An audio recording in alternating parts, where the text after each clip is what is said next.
In only a few months' time, the water here will cease to flow. 8,000 square kilometers of swamp will dry and disappear. And all the hippos of the Okavango will face real hardship.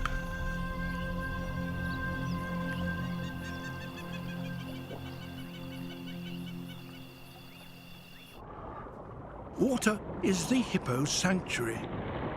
It keeps them cool in the baking heat and provides the vegetation on which they depend. And safety away from predators. But with all of this slowly evaporating, everyone will need to be prepared.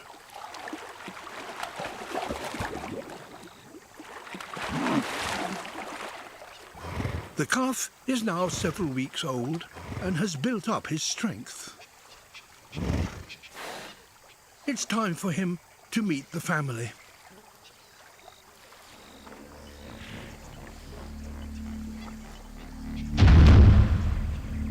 Returning to the pod with a new baby is inevitably risky.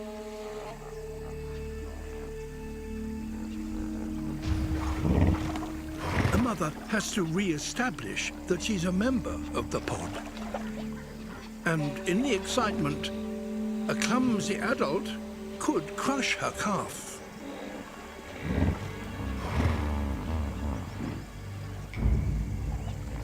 The dominant bull was right in her path. If she stands her ground with him, half her battle could be won.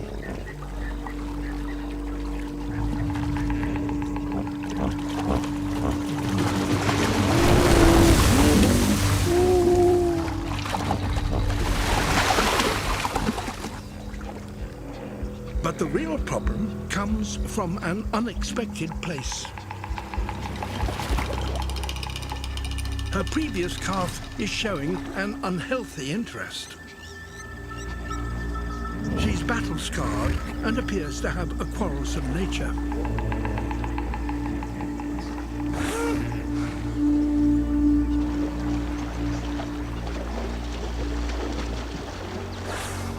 Jealousy or curiosity? Whichever it is, it's dangerous.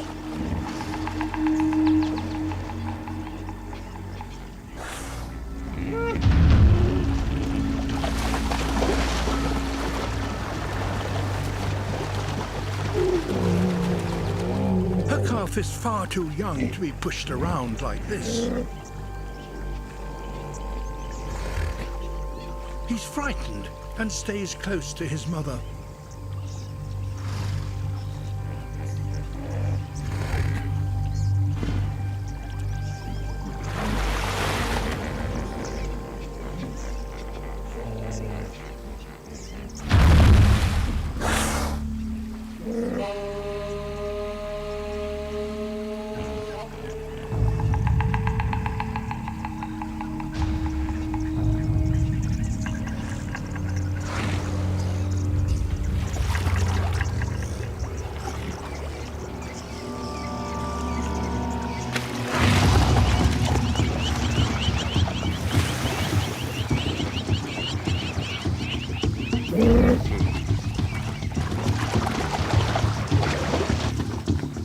This has turned into an attack, and the mother must put a stop to it.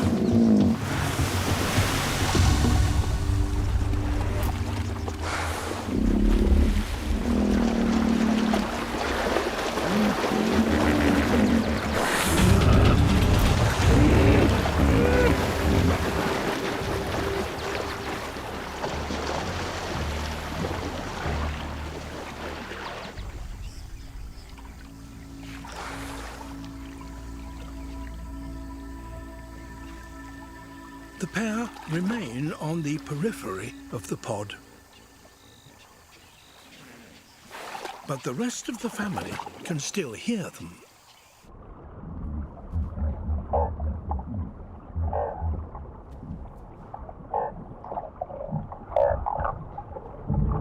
Hippos are thought to be the closest living relatives of whales. And they too make most of their vocalizations underwater. Their head and jawbones capture vibrations and transmit them directly into the ear.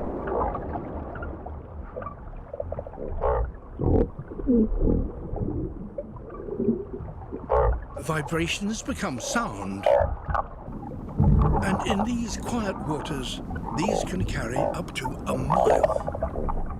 Rainforests of Sumatra.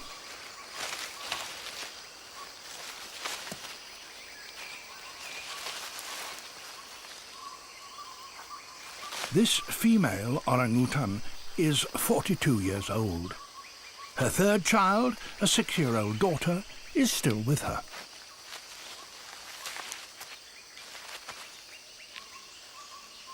Orangs look after their children for longer than any other primate except ourselves.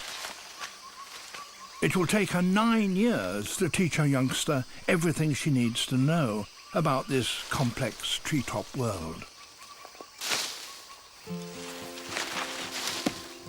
She must learn how to collect ants and termites.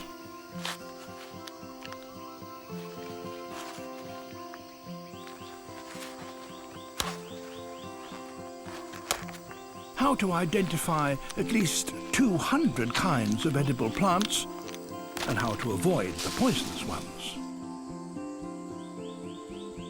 And how to judge when fruit, like this durian, has ripened to perfection.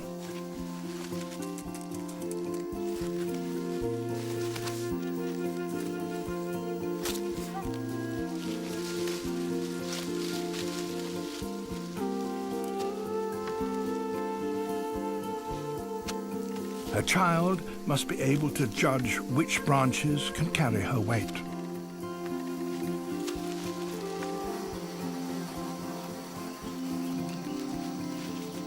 And which insect nests are safe to raid.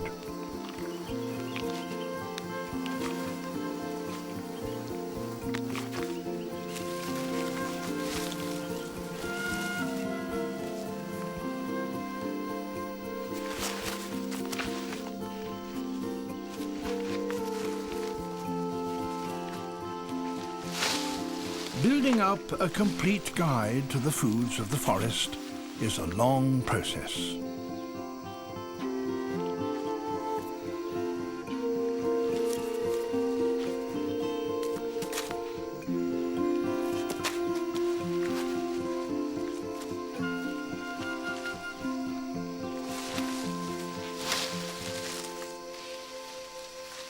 Her lessons, of course, aren't limited to food. There are other crucial skills she must learn if she is to survive in the treetops. Building a secure nest in which to spend the night, for example, takes years of practice. And this is, of course, a rainforest. So all orangs must learn how to make a shelter early in their lives.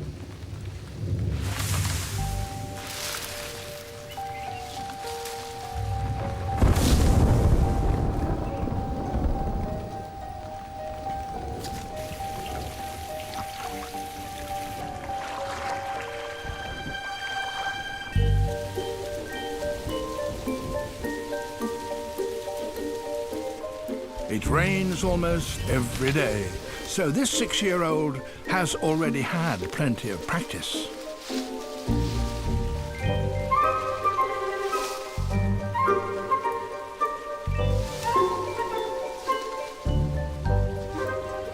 She might live to be 50 years old, and if she too becomes a mother, she'll pass on all this expertise to her own children.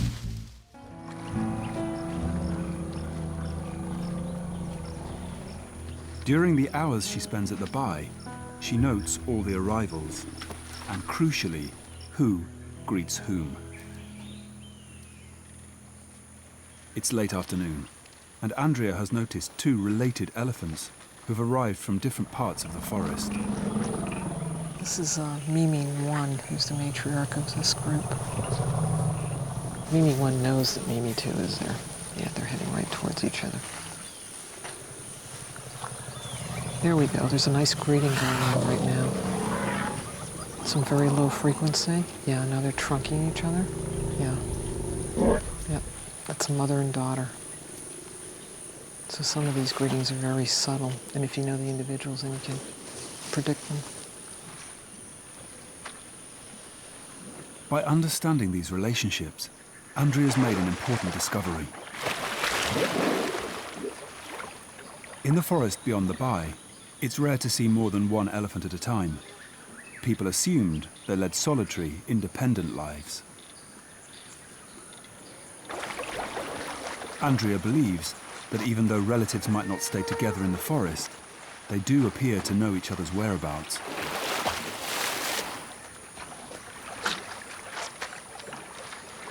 I think it was a general misconception about forest elephants only having small family groups. But they do have extensive networks, and they should, because, I mean, we know that about savanna elephants. Why shouldn't forest elephants still maintain these social groups? Zangabai, as well as offering medicinal salts, appears to be an important venue for elephant family reunions. Andrea is beginning to understand why the Bayaka call this place the village of elephants. But even the Bayaka don't understand how the elephants appear to second-guess each other's movements, how they know when other family members will be at the Bai.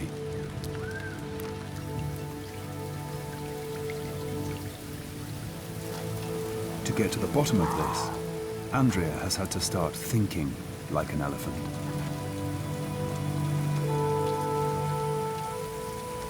Tuning into this forest world as they do.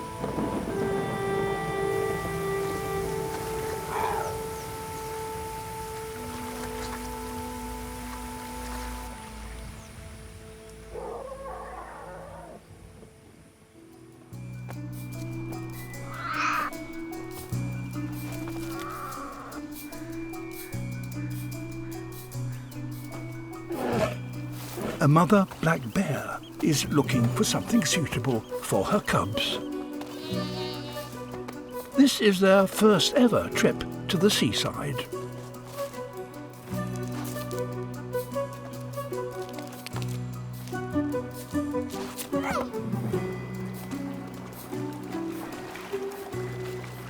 In a few hours, the tide will return. So they must keep up with Mum.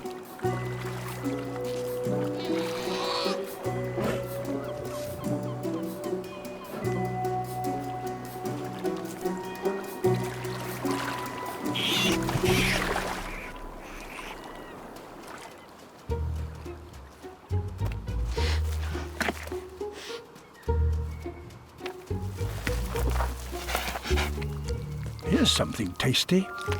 Crabs.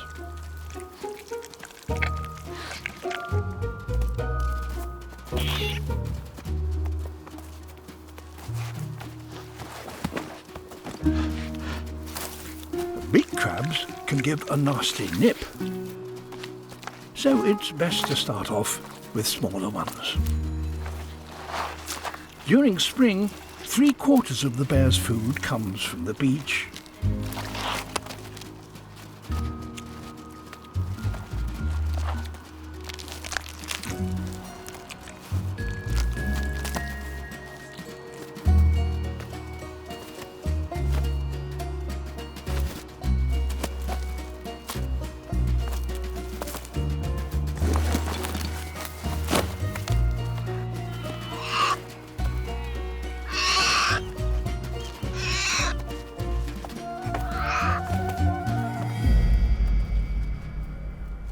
But now, this family is not alone.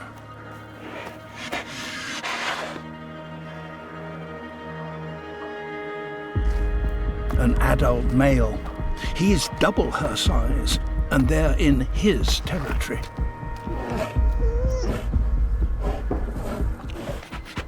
The cubs know that call. It's time to head for safety.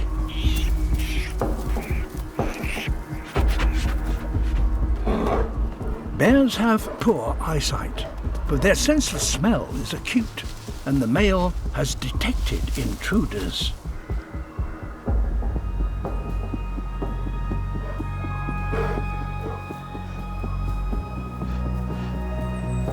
He knows exactly which tree they are in. If the cubs stay up there, they'll be safe, but they're losing precious feeding time.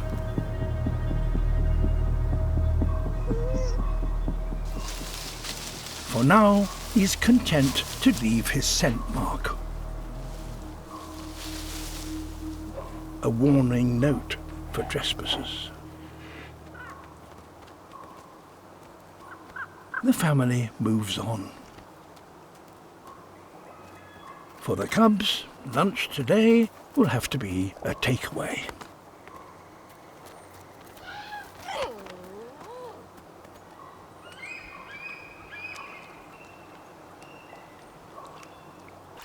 The tide comes in, and within minutes, feeding time is over for another day. China has some of the world's most abundant and diverse bamboo forests. In the giant panda park, they are critically important, supplying 99% of the panda's diet, making it the perfect place for a mother to raise her cub.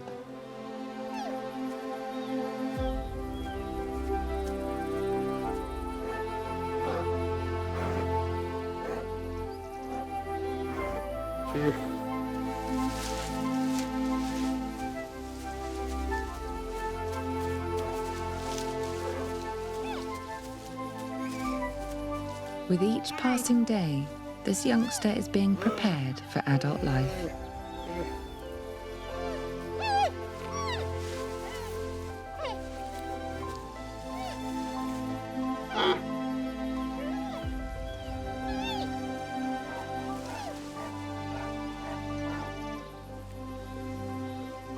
Today's lesson is how to eat bamboo. It's not as simple as it sounds. It must be fresh.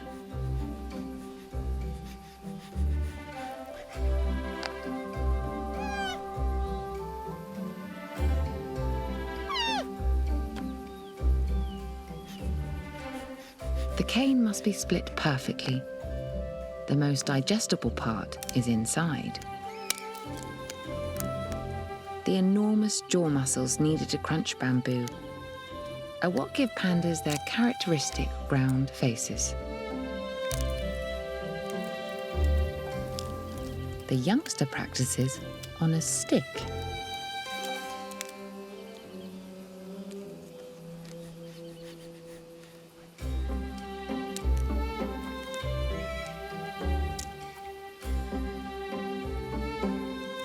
As an adult, she'll eat 40 kilograms of bamboo a day. Pandas evolved with the carnivore's digestive system, which means they're born lacking the key plant processing gut bacteria they need. During weaning, a seemingly affectionate exchange between mother and baby may be a way of passing her cub crucial bamboo digesting microbes through her saliva.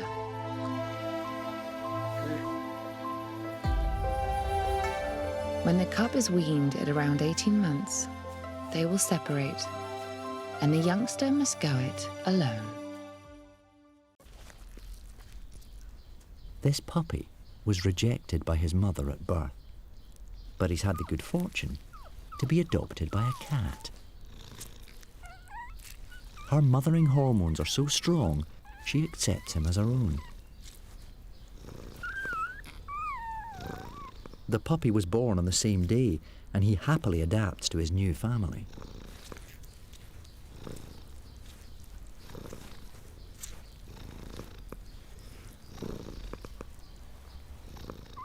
But kittens live by different social rules. even when they suckle. They name tag teats with their own individual scent and return to it each time. This simple rule maintains peace and harmony during feeding time. But for dogs, pack life requires fighting for your share in the rough and tumble of competing mouths.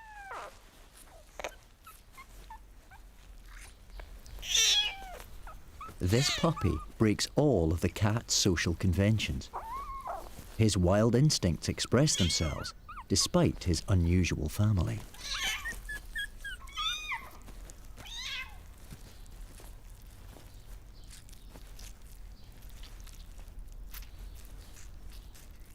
Ultimately, the puppy's needs and his foster mother's nurturing feelings overcome any differences. For now.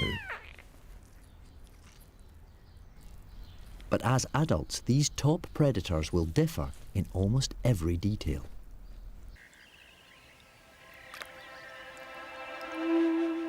When a cat drinks, he uses a refined technique.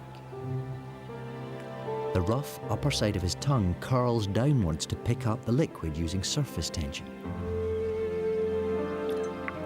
It pulls the column of milk up into his mouth without making any mess at all.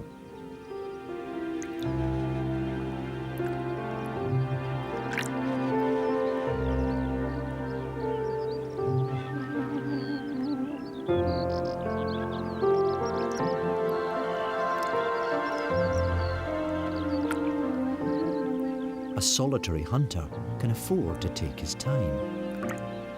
It's a different matter when you hunt as a pack.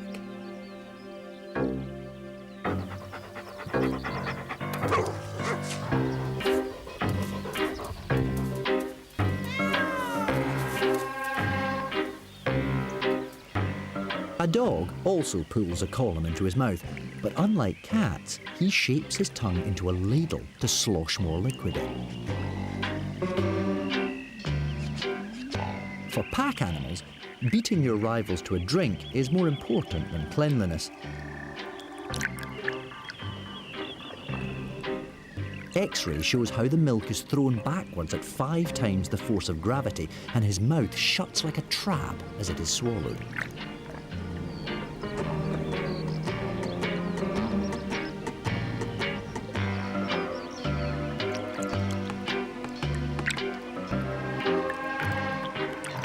It might be effective, but it's far messier than the cat.